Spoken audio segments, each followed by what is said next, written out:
So whatever you give the parent complaint to your parents, they'll come and ask, and we have to ask you, sir.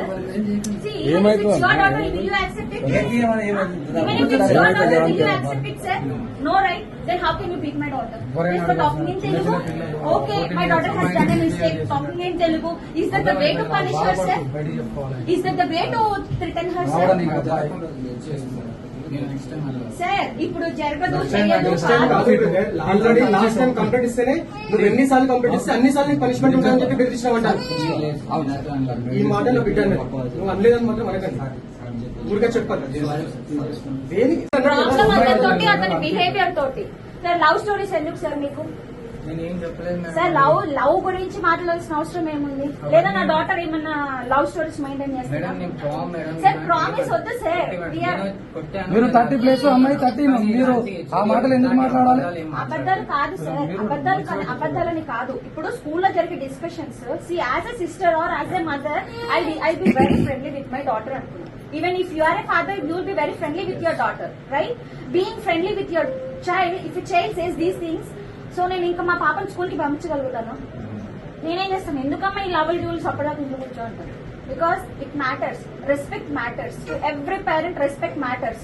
తను అంత hurt అయ్యి వాళ్ళ బాబుని కొట్టినందుకే తను వచ్చారు, కానీ నువ్వు మా పాపని కొట్టినందుకే మేము ఇక్కడికి వచ్చాం. కానీ సార్ అంటిల్ అండ్ అన్లెస్ మేము ఇక్కడికి వస్తామా? మీరు మిస్టేక్ చేయలేదు కాదు. Telugu speaking is not wrong thing, because Telugu is our mother tongue. Might be anything sir. Telugu rectify చేయండి సార్. ఐరన్ స్కేల్స్ కొట్టడం, iron scale is not because before generation మమ్మల్ని ఐరన్ స్కేల్స్ కొట్టారు, మమ్మల్ని మా మ్యాథ్స్ సార్ కొట్టారు. We have done everything. కానీ ఏమైపోతుందంటే నాకు జనరేషన్ కిడ్స్ ఏంటంటే మా పాప ఈ సార్ వల్ల మెంటల్లీ వెరీ డిప్రెస్డ్. పేరెంట్ బాధ అర్థమవుతుందా సార్ మీకు? చదవడం వద్దు, only because of this useless fellow. ఇక్కడే సార్ ఆయన ఎక్కడ చదువు చెప్పడానికి కూడా అర్హుడు కాదు. నేను సార్ ఏమనుకోనంటే ఒక మాట, వాడు బర్రెగా సమయానికి వస్తాడు, బర్రెని ఎట్ట కొట్టడానికి వస్తాడు, పిల్లల్ని కొట్టొద్దు. అర్థమైనా సార్? బెటర్ గో టు అదేంటి మన డైరీ ఫామ్ పెట్టుకో. నువ్వు పనికిరావు.